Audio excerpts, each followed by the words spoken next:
ক্রীড়াবিদ ও সংগঠক বিমল ঘোষ বাংলাদেশ ভলিবল ফেডারেশনের সাধারণ সম্পাদক হিসেবে দায়িত্ব পালন করছেন। ১৯৭৮ সাল থেকে ১৯৯২ সাল পর্যন্ত খেলেছেন লাল সবুজের জার্সিতে।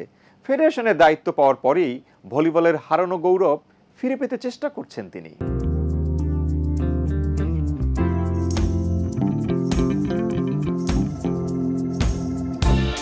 ক্রীড়াবিদ ও সংগঠক বিমল ঘোষ সাবেক জাতীয় ভলিবল খেলোয়াড়। তিনি বর্তমানে বাংলাদেশ ভলিবল ফেডারেশনের সাধারণ সম্পাদক হিসেবে দায়িত্ব পালন করছেন। ফেডারেশনের দায়িত্ব পাওয়ার পরই ভলিবলের হারানো গৌরব ফিরে পেতে চেষ্টা করছেন।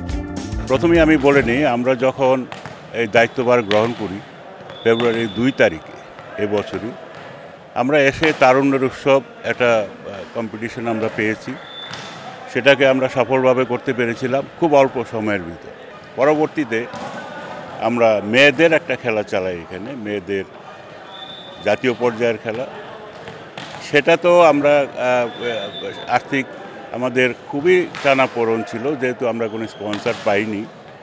তারপরে আমরা চেষ্টা করেছি। তারপরে আমরা যেটা সবচেয়ে বড়, বাংলাদেশের সবচেয়ে বড় খেলা ন্যাশনাল চ্যাম্পিয়নশিপ ছেলে এবং মেয়ে, যেটা দেখছেন এখনও আমাদের এখানে ৩০তম পুরুষ জাতীয় মেয়ে এবং মহিলা এবং পুরুষ ভলিবল প্রতিযোগিতা, সেটা আমরা সফলভাবে করতে পেরেছি।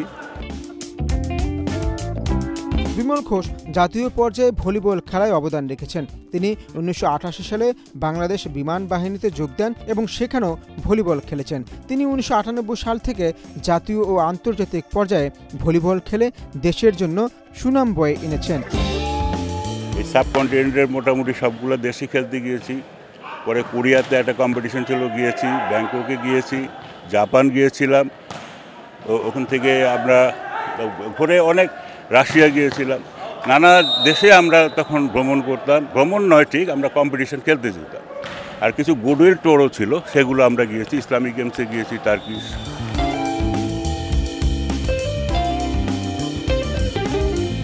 নতুন অ্যাডহক কমিটির সাধারণ সম্পাদক মনোনীত হয়েছেন জাতীয় দলের সাবেক খেলোয়াড় বিমল ঘোষ ভুলু। দেশের ভলিবলের উন্নতি, ঘরোয়া প্রতিযোগিতা বাড়ানো এবং জাতীয় দলকে প্রয়োজনীয় ট্রেনিং করিয়ে আন্তর্জাতিক অঙ্গন থেকে সাফল্য আনার পরিকল্পনা সহ নানা উদ্যোগ নিয়েছেন এই সংগঠক। সামনে আমরা এই অ্যাডহক কমিটি আমাদের দায়িত্বভার নেওয়ার পর থেকে আমরা নিরলসভাবে চেষ্টা করে যাচ্ছি বাংলাদেশের ভলিবলকে একটা জায়গায় নিয়ে যেতে, যেই জায়গায় একসময় ছিল যে ভলিবল টিকিট কেটেও খেলা দেখত, সেই জায়গা থেকে এখন দর্শক শূন্যই বলা চলে।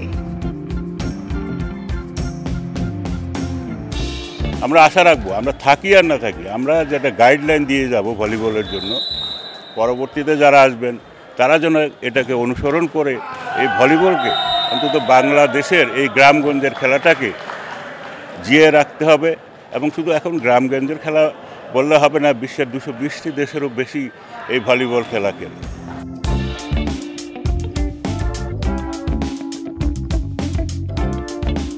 মিস্টার ঘোষের ভলিবল খেলা শুরু ১৯৭৩ সালে।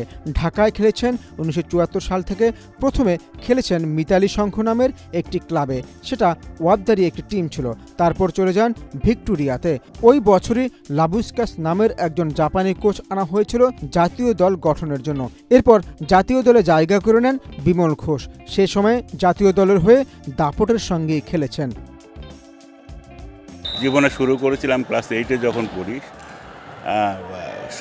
60-এর দশকই বলতে 70 দশক, 60-70 দশকে। তখন বেসিক্যালি আমি একটু লম্বা টুম্বা ছিলাম, আমার ব্যাডমিন্টনটা খেলতাম। তো আমাদের ভলিবল, মুন্সিগঞ্জের ভলিবলের এক গুরু ছিল সুভাষ কর্মকার। উনি পাকিস্তান ন্যাশনাল টিমের ভলিবল প্লেয়ার। থানার মাঠেই এই ভলিবল প্র্যাকটিস করতো ছেলেপেলেরা, আর আমি তাদের ঠিক পাশের মাঠেই ব্যাডমিন্টন খেলতাম। তখন উনি একদিন ওই খেলতে গিয়ে আমার ওই যে স্ম্যাশিং পাওয়ারটা খুব খুব প্রখর ছিল বিদায় উনি একদিন এসে আমাকে বলল যে তুমি ভলিবল খেলো না। আমি বললাম যে আমি তো ভলিবল খেলার সুযোগ পাচ্ছি না, কয় তোমাকে এখানেই খেলতে হবে, আমি তোমাকে সুযোগ দিব। সে প্রতি সপ্তাহে যেত, 2 দিন থাকতো। এইভাবেই আসলে আমার খেলা শুরু। আমি ঢাকায় খেলি 73-তে প্রথম খেলি। আর আমার প্রথম জীবনে চাকরি ড্রেজার অর্গানাইজেশন, যেটা নারায়ণগঞ্জ ইন্টার অফিস খেলা হতো, সেটা 74-75-এ। সেখান থেকেই আমার যাত্রা শুরু। কিরগিজ টিম আসলো, সেখানে আমি চান্স পেলাম। খুব অল্প সময়ে আমি জাতীয় দলে চান্স পেয়েছি।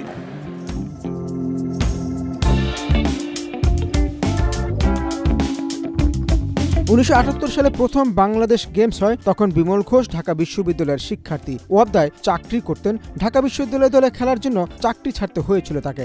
ঢাকা বিশ্ববিদ্যালয়ে প্রথম বাংলাদেশ গেমস ভলিবলে চ্যাম্পিয়ন হয়েছিল। বিমল ঘোষ ছিলেন ওই দলের অধিনায়ক। প্রথম বাংলাদেশ গেমস ঢাকা ইউনিভার্সিটি থেকে আমি খেলেছিলাম এবং সেটা চ্যাম্পিয়ন করেছিলাম। 78-এ আমি সাব গেমস খেলতে যাই দিল্লিতে। ন্যাশনাল টিম, প্রথম বাংলাদেশ ন্যাশনাল টিম ফর্ম হয়, সেটার আমি একজন গর্বিত সদস্য ছিলাম। নিজেকে গর্বিত মনে করছি এই কারণে যে বাংলাদেশের যে দলটা প্রথম আমরা ভলিবলকে চিনাইতে পেরেছিলাম বিদেশে, বহির্বিশ্বে যে পতাকা নিয়ে আমরা গিয়েছিলাম, সেই পতাকা আমরা সমুন্নত রেখেছি এবং আমরা বাংলাদেশকে পরিচিত করেছি।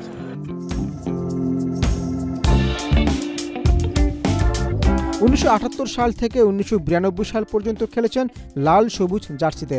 ব্যাংকক এশিয়ান গেমসের দলেও ছিলেন। পরে মেট্রোপলিস লিগ খেলেন। ওয়াবদা তাকে আবার দলে ভিড়ালে নিয়মিত চ্যাম্পিয়ন হয় ক্লাবটি। তারপর খেলেন ওয়ারির হয়ে। অধিনায়ক হিসেবে ওয়ারিকেও চ্যাম্পিয়ন করার কৃতিত্ব দেখান এই ক্রীড়াবিদ।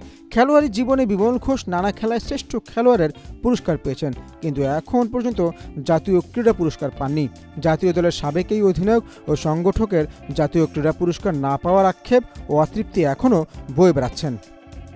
অনেক কষ্ট করেই খেলাটা রপ্ত করতে পেরেছিলাম, কিন্তু আমি এটা বলবো যে আমরা কি প্রাপ্যতা রাখি। ইয়াদ আলী এবং ভুলু ভলিবলে ন্যাশনাল অ্যাওয়ার্ড পায়নি, এটা ভলিবল জগতের জন্য সত্যি একটা দুঃখের ব্যাপার। আমি সত্যি এটা খুব কষ্ট পাচ্ছি, বলতেও কষ্ট পাচ্ছি, কারণ যেটা প্রাপ্যতা অর্জন করেছিলাম সেটা আমি এখন পর্যন্ত আমি এই সরকার থেকে পাইনি।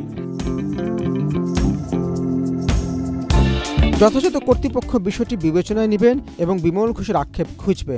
বিমল ঘোষ ভুলে একজন দক্ষ খেলোয়াড়ই ছিলেন না, একজন দক্ষ সংগঠকও। তাই তার দক্ষতা অভিজ্ঞতা কাজে লাগিয়ে জাতীয় দলকে আরও শক্তিশালী করে দক্ষিণ এশিয়ার মধ্যে ভালো একটি দলে পরিণত হবে। ভলিবলের সুদিন ফিরবে এমন প্রত্যাশা সবার।